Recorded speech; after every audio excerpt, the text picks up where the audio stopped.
Air force airman initial test preparation, जिसमें हम discuss करेंगे इंग्लिश के एमसीक्यूज। प्रेपोजिशन हमारा आज का टॉपिक है। चाहे आपने एरोट्रेड, प्रोवोस्ट, जीसी, एमटीडी, पीएफएनडीआई किसी में भी आपने अप्लाई करना है तो ये आपके लिए वीडियो बेनिफिशियल है। ओके, तो चलते हैं आज की वीडियो की तरफ और देखते हैं कि कौन से क्वेश्चन, कैसे क्वेश्चन आपके पेपर में आएंगे। उससे पहले अगर अभी तक आपने मेरे इस चैनल को सब्सक्राइब नहीं किया हुआ तो अभी सब्सक्राइब कर लें, साथ में लगे बेल आइकन को दबा दें ताकि आपको मेरी आने वाली हर नई वीडियो की नोटिफिकेशन आसानी से मिल सके। और अगर आपको ये सारे क्वेश्चन पीडीएफ फॉर्म में चाहिए तो लिंक आपको डिस्क्रिप्शन में मिल जाएगा, आप वहां से जाके भी ये डाउनलोड कर सकते हैं पीडीएफ में। ओके जी, तो सबसे पहला जो हमारा क्वेश्चन है, Ehsan is worried dash paper. Ehsan is worried dash paper, English prepositions हैं। ठीक है, अब आपने इन सब में से एक प्रेपोजिशन कोई चूज करनी होती है। आपको ऐसे ही 3-4 ऑप्शंस दिए जाते हैं, अबाउट, टू, ऑफ, इन। इनमें से आपने एक प्रेपोजिशन चूज करनी होती है। अगर आप एक बार सेंटेंस पढ़े ना, Ehsan is worried to paper, नहीं, off paper no, in paper नहीं, Ehsan is worried about paper, सही है। तो ऐसे आपने जब एक दफा सेंटेंस पढ़ेंगे ना तो आपको समझ आ जाएगी। अब ये जो मैं आपको प्रेपोजिशंस बता रहा हूँ, ये पिछली बार अगर किसी ने टेस्ट दिया होगा तो उससे पता होगा कि ये वाकई ऐसे ही प्रेपोजिशन पेपर में आती हैं। सो आपने ये सारी अच्छी तरह से करके जानी है। ओके, अगला जो हमारा क्वेश्चन है वो है, he is superior dash me. He is superior dash me, for me, to me, of me या इन मी। तो जो राइट आंसर है वो है he is superior to me. Okay, next question, Shumaila is afraid dash snake. Shumaila is afraid for snake, Shumaila is afraid to snake, Shumaila is afraid of snake, Shumaila is afraid in snake. तो जो right option है वो है Shumaila is afraid of snake. अब ये कोई कैसा भी सेंटेंस हो सकता है, अफ्रेड के साथ हमेशा ऑफ आएगा। हो सकता है Ali is afraid of paper, Ali is afraid of heart disease, Ali is afraid of angel, Ali is afraid of devil. कोई भी चीज आ सकती है, अफ्रेड के साथ हमेशा ऑफ आएगा। ठीक है, इसी तरह आपने जहां से आपको ऐसी सिंपल सी प्रेपोजिशन के क्वेश्चन मिलते हैं देन आपने वो भी करने हैं। ठीक है, books are good source dash happiness. Books are good source for happiness, to happiness, of happiness या in happiness. Books are good source of happiness, source के साथ हमेशा ऑफ आएगा। ठीक है, good source of happiness. Okay, next question देख लेते हैं। We arrived dash bus station half an hour late. We arrived for bus station, we arrived to bus station, we arrived off bus station या we arrived at bus station। तो जो हमारा right option है वो है we arrived at। arrived के साथ हमेशा at आएगा। ठीक है, arrived के साथ हमेशा at आएगा। इसी तरह मैं कुछ वेबसाइट से मेरी एजू स्मार्ट प्रेप के नाम से, उस पर भी मैं इंशाल्लाह कुछ ये प्रेपोजिशंस के पीडीएफ भी अपलोड कर दूंगा और कुछ पिक्स भी अपलोड कर दूंगा, कुछ मैं लिख भी दूंगा प्रेपोजिशंस, आपने वहां से भी लाजमी तैयार कर लेनी है। प्रेपोजिशंस के सबसे ज़्यादा क्वेश्चन होते हैं, चाहे आप एरोट्रेड का पेपर दे रहे हैं, पीएफएनडीआई का दे रहे हैं, जीसी का दे रहे हैं या प्रोवोस्ट का, एमटीडी का, किसी का भी आप एयरमैन के लिए टेस्ट दे रहे हैं या आप एजुकेशन इंस्ट्रक्टर के लिए पेपर दे रहे हैं, देन फिर भी ये वीडियो आपके लिए हेल्पफुल है। प्रेपोजिशन हमेशा सबसे ज़्यादा आती है पेपर में इंग्लिश के, और ज़्यादातर जो कैंडिडेट्स फेल होते हैं वो भी इंग्लिश में होते हैं। इसीलिए मैं कोशिश करूंगा कि आपके लिए डेली बेसिस पे एक इंग्लिश की वीडियो बनाऊं और एक किसी और की, जैसे आज एक इंग्लिश की वीडियो अपलोड होगी, एक फिजिक्स की होगी, इसी तरह कल एक इंग्लिश की होगी और हो सकता है साथ बीआरएस टेस्ट दे दूं वीडियो या साथ मैथ्स की वीडियो दे दूं, इसी तरह या इंग्लिश की दोनों दे दूं, ये मुख्तलिफ है।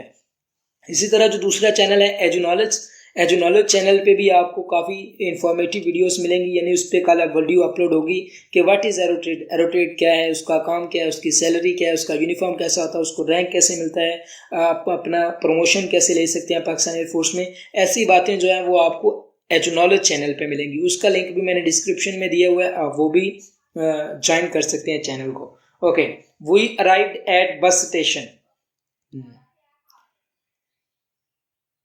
Iram cares dash the environment. Iram जो है वो केयर्स करती है किसकी? Dash the environment, about the environment, to the environment, of the environment या एट द इन्वायरमेंट। तो जो इसका राइट ऑप्शन है वो अबाउट है। केयर्स अबाउट या केयर ऑफ होता है। तो केयर ऑफ होता है कि किसी और चीज की केयर करना, किसी दूसरे इंसान की केयर करनी हो तो फिर हम लिखते हैं केयर ऑफ, ठीक है। या अपनी किसी चीज की, मतलब मेरी हेल्थ की है ना, केयर ऑफ हेल्थ, ठीक है। तो लेकिन जब हम किसी बेचान चीज की केयर करेंगे तो हम साथ लिखेंगे केयर्स। जब आएगा, जब सिर्फ केयर आएगा देन ऑफ लिखेंगे, जब केयर्स आएगा देन हम अबाउट लिखेंगे साथ। तो अबाउट हमारा राइट आंसर है। ओके, तो आपने प्रेपोजिशन के क्वेश्चन पे ज्यादा तवज्जो देनी है। I am alarmed dash watchman's death. I am alarmed about watchman's death. I am alarmed to watchman's death. I am alarmed of watchman's death. I am alarmed at watchman's death. तो जो हमारा right option है वो है alarmed at, alarmed at। बहुत important question है, ठीक है। alarmed at मुख्तलिफ सेंटर्स में ये रिपीट हो चुका है alarmed वाला। Okay, Noor was accused dash death। आपने हमेशा याद रखना है accused जहां पे भी आ जाए तो इसके साथ हमेशा ऑफ ही लगेगा। accused जहां पे भी आ जाए इसके साथ हमेशा ऑफ ही यूज होगा। सो इसका भी जो राइट ऑप्शन है वो ऑफ ही है, नॉट अबाउट टू एट, कुछ भी नहीं, of. accused of death, Noor was accused of death। अभी ये क्वेश्चन मुख्तलिफ तरीकों से पूछा जा सकता है, मैं इसीलिए अक्यूज्ड के साथ आपको ऑफ बता रहा हूं, ताकि अगर इधर नाम और हो जाए तो इसका मतलब ये नहीं होगा कि प्रेपोजिशन चेंज हो जाएगी, नहीं। Noor was accused of death हमेशा यही रहेगा। Okay, do not take any notice dash him. Do not take any notice dash him, about him, to him, of him, at him. तो जो राइट ऑप्शन है वो है of him, notice of, notice of. आपने ऐसे याद कर लेना, सबको अपने माइंड में बिठा लेना, ठीक है, notice of. Okay, my watch is dash the table. My watch is about the table, my watch is on the table, my watch is off the table या my watch is at the table. तो ये तो हमें वाज़ेह नजर आ रहा है कि on ही आएगा, टेबल के ऊपर पड़ी रहती है, ठीक है। माई watch is on the table. Okay okay, जो हमारा अभी क्वेश्चन है वो है Kamran is busy dash is office work. Kamran is busy in his office work, Kamran is busy on his office work, of his office work या एट हिज ऑफिस वर्क। तो जो हमारा राइट ऑप्शन है वो है in his office work. Kamran is busy in his office work. Okay, office के अंदर बैठा हुआ है और काम भी अंदर वाले हैं, बाहर वाले नहीं है। Okay, the cat sprang dash the roof. तो कैट ने स्प्रैंग किया dash the roof, upon the roof, upon, sprang upon, sprang upon. इसी तरह अगर किसी जानदार चीज के ऊपर स्प्रैंग करेगी कैट, छलांग लगाएगी तो ऑन आएगा, ठीक है, ऑन अली। ओके, घर में यार थोड़ा कंस्ट्रक्शन का काम चल रहा है तो अगर थोड़ी आवाज़ें वगैरह ड्रिल मशीन की आ जाए या ग्राइंडर वगैरह की तो उसे इग्नोर कर देना। ओके, पाक डिफीटेड इंडिया डैश 1965 बैटल। तो पाकिस्तान ने इंडिया को डिफीट किया 1965 की बैटल में। अब ऑन आएगा, ऑफ आएगा, इन आएगा, अपॉन। तो अब हमें तो विसली नजर आ रहा है कि इंडिया के बाद इन ही आएगा, ठीक है। पाक डिफीटेड इंडिया इन 1965 बैटल। तो इसी तरह ये कुछ जो प्रेपोजिशन आपने अच्छी तरह से तैयार करनी होती हैं आ जाती हैं। मैंने सिंपल सिंपल इसलिए रखी है क्योंकि आपके पेपर मैट्रिक लेवल का है और आपको आएंगी भी सिंपल ही, ठीक है। सो आपने सिंपल ही याद करनी है, कोई बड़ी लंबी चौड़ी प्रेपोजिशन याद नहीं करनी। Rimsha is interested on biography, of biography, in biography या अपॉन बायोग्राफी। तो Rimsha is interested in biography. अच्छा, इसी तरह आ जाता है Haris is interested in biogeography. इसी तरह मुख्तलिफ चीज़ें आ जाती हैं। आपने ये चीज़ पे ध्यान नहीं रखना, आपने बस ये देखना है कि इंटरेस्टेड के साथ हमेशा इन लगेगा। ठीक है, ओके।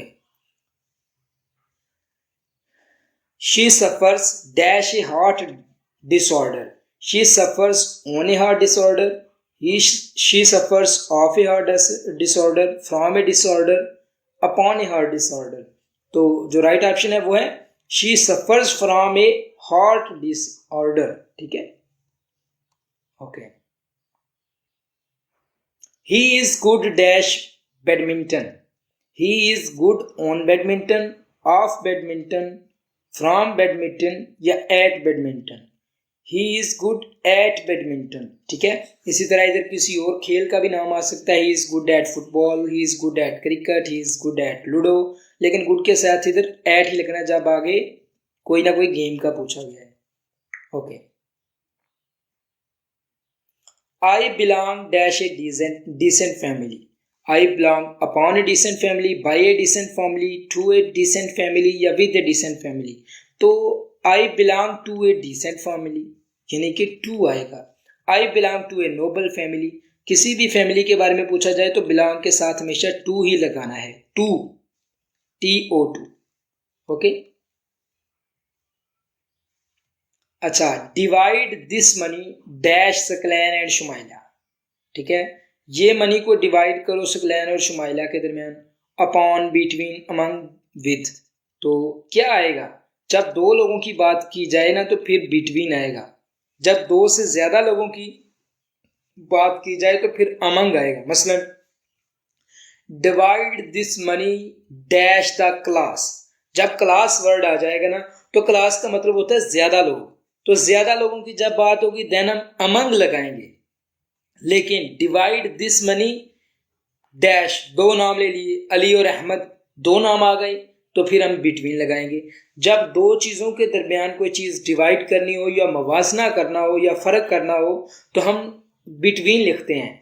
लेकिन जब हम पूरी क्लास या दो से ज़्यादा लोगों के बारे में हम मवाजना कर रहे हैं या कोई चीज़ डिवाइड कर रहे हैं देन हम अमंग लगाएंगे। लेकिन इधर क्योंकि दो लोग हैं तो हम बिटवीन लगाएंगे। मेरी बात समझ आ रही है आपको? मैं स्लो इसीलिए समझा रहा हूँ ताकि आपके जहन में, क्योंकि बड़े बड़े मोटे जहन होते हैं, किसी बात नहीं समझते, तो मैं बड़े सिंपल से अंदाज में आपको समझा रहा हूँ कि आपने ऐसे सॉल्व आउट करना है कि अगर दो बंदे हों, क्योंकि ये क्वेश्चन आपको आना है, ये नहीं आएगा लेकिन इस तरह का क्वेश्चन आएगा जिसमें अगर आपने दो लोगों के दरमियान या डिवाइड करना हो या कोई चीज बेचनी हो, दो लोगों के दरमियान जब कोई भी चीज हो रही हो तो हम बिटवीन लगाते हैं। लेकिन जब एक होल क्लास दो या दो से ज्यादा लोगों के दरमियान कोई चीज डिवाइड वगैरह करनी हो देन हम अमंग लगाते हैं। अपने मोटे दिमाग में इसको संभाल के रखें इस चीज। Okay, cool. He looked dash the selection centre. ठीक है जी, आप में कोई गया और जाके उसने सिलेक्शन सेंटर की तरफ देखना शुरू कर दिया। अब लुक्ड के साथ क्या आएगा? Upon, at, in, on. तो इसके साथ आएगा looked at. He looked at the selection centre, वो सिलेक्शन सेंटर की तरफ देखने लगा, घूरने लगा। ठीक है, लुक्ड एट। ओके, वो सिलेक्शन सेंटर की तरफ जाके घूरना नहीं है। ठीक है, फिर बंदा भेड़ा लगता है। The aeroplane runs dash the runway. जो एरोप्लेन है वो रन करता है dash the runway, upon the, on the, across the, at the. तो जब भी रोड्स या रेलवे ट्रैक्स या बस रोड्स या कार की बात आ जाए तो आपने ऑन का इस्तेमाल नहीं करना बल्कि अक्रॉस का यूज करना है। ठीक है, ही वॉक्स अक्रॉस द रोड। ठीक है, ऐसे आपने हमेशा जब रोड्स वगैरह की बात आ जाए देन आपने ऑन यूज नहीं करना, अक्रॉस यूज करना है, याद रखना आपने। Okay, she is angry dash you. She is angry dash you, upon you, across you, with you, on you. तो she is angry with you, simple सा फिक्र है, हमें सबको पता है कि एंग्री आना था। ओके जी, उसके बाद Lisa have been working here dash last 2 years। Upon last 2 years, since last 2 years, for 2 years, by last 2 years। तो हमेशा इधर टू आएगा। क्यों? जब भी ये बता दिया जाए कि कितने साल, 2 years इधर आ गया ना, लेकिन अगर इधर बोला जाता last many years, Liza have been working here dash many years, तो फिर हमने सिंस लगाना था। लेकिन इधर क्योंकि टाइम मेंशन कर दिया गया है कि बस इतना ही हुआ है, तो फिर हम इधर फॉर लगाएंगे। जिधर टाइम मेंशन हो, जिधर बता दिया जाए कि ये इस बंदी ने या इस बंदे ने कितना टाइम इधर गुजारा है, उधर हम फॉर लगाएंगे। लेकिन अगर टाइम मेंशन ना हो, इधर सिर्फ होता लास्ट मैनी ईयर्स, ठीक है, लास्ट ना होता बल्कि इधर होता मैनी ईयर्स, तो फिर हमने सिंस लगाना था। याद रखना, ये इंग्लिश के रूल्स होते हैं, लेकिन मैं आपको रूल्स के बगैर समझा रहा हूं, सिंपल सा, ठीक है। तो इधर फॉर आएगा। Okay,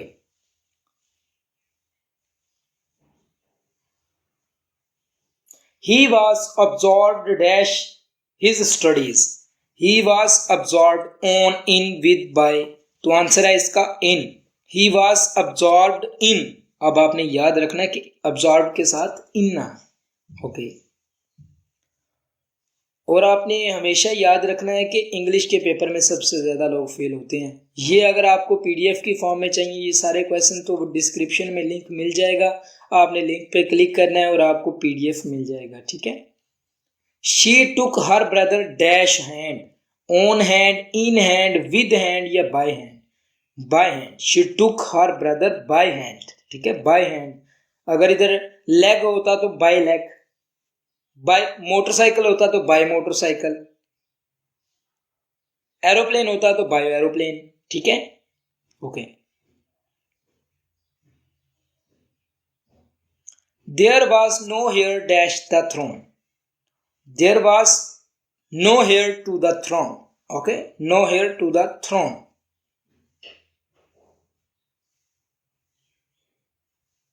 he is weak dash math, on math, in math, to math, by math. तो in math, he is weak in math, he is weak in grammar, he is weak in English, कोई भी आ सकता है। तो आपने week के साथ हमेशा इन लगाना है, याद रखना है। ओके, तो कैंडिडेट्स, ये थी हमारी आज की video. Last but not the least, दरूद पाक। आपने भी मेरे साथ दरूद पाक पढ़ना है।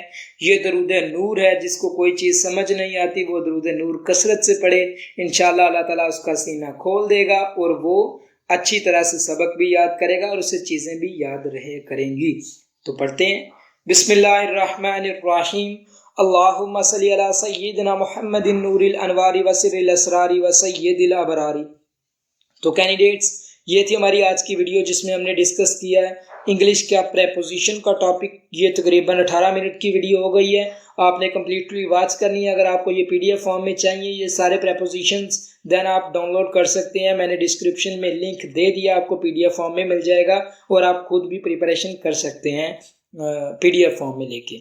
ओके, तो इंशाल्लाह आप डेली बेसिस पे एरोट्रेड के लिए कोई ना कोई वीडियो अपलोड हो जाएगी। तो keep watching and stay connected with EduSmart, the best education platform, and also subscribe EduSmart as well as EduKnowledge, and follow us on Facebook, on YouTube, on Instagram, on LinkedIn, on Pinterest, every platform पे आप subscribe करें, follow करें, like करें, share करें और हमें दें इजाज़त।